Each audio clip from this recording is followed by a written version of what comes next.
leader et bienvenue à cette 4e semaine de formation en leadership serviteur. J'espère que vous vous portez très bien. Aujourd'hui, on va commencer avec la leçon qu'on a amorcée la semaine dernière sur la mission et la vision. Mais on va ajouter un autre élément, une autre notion très importante. Mais avant de continuer, j'aimerais vraiment vous encourager à prendre cette semaine très au sérieux parce que elle nous permet de retourner vers Dieu et de lui demander ce qu'il attend de nous. Parce que comme nous avons vu à la semaine, nous sommes tous des leaders car on a été créés à l'image et à la ressemblance de Dieu. Et a été créé à son image, nous ne sommes pas nés ici sur la terre pour errer, mais il avait un but, une intention pour la vie de chacun d'entre nous. Et c'est cela qu'on entend par mission.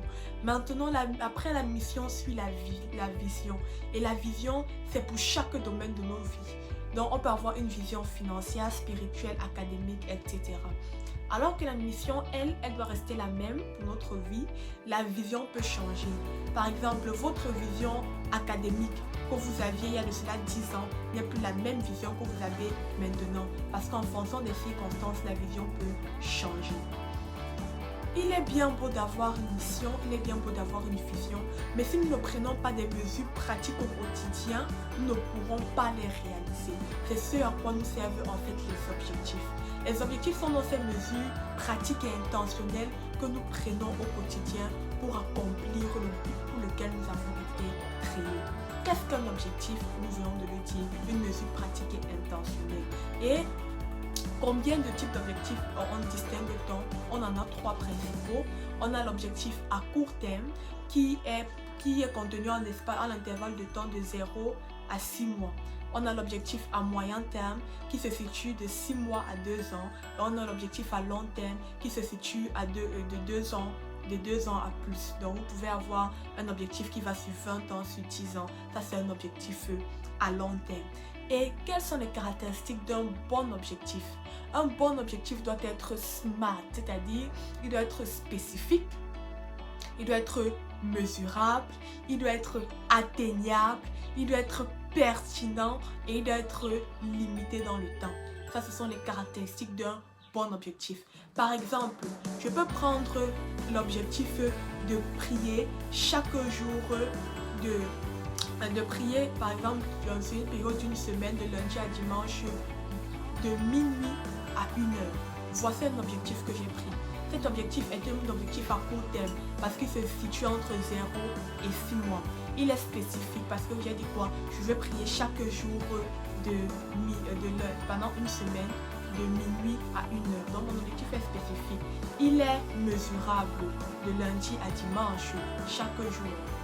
Il est atteignable, je peux le faire. Il est pertinent parce que j'ai envie de grandir spirituellement. Et il est limité dans le temps. C'est-à-dire, j'ai dit, pour chaque jour, je prends de minuit à 1h et ce pendant une semaine. Donc, voici comment votre objectif doit être fait. Spécifique, mesurable, atteignable, pertinent et limité dans le temps. Lorsque vous établissez un bon objectif, cela va vous permettre de vous évaluer. Parce que la plupart du temps, nous vivons sans nous évaluer, sans nous arrêter et sans vraiment prendre la peine de voir ce que nous avons fait hier, si oui ou non nous avançons, ou bien si nous restons en arrière.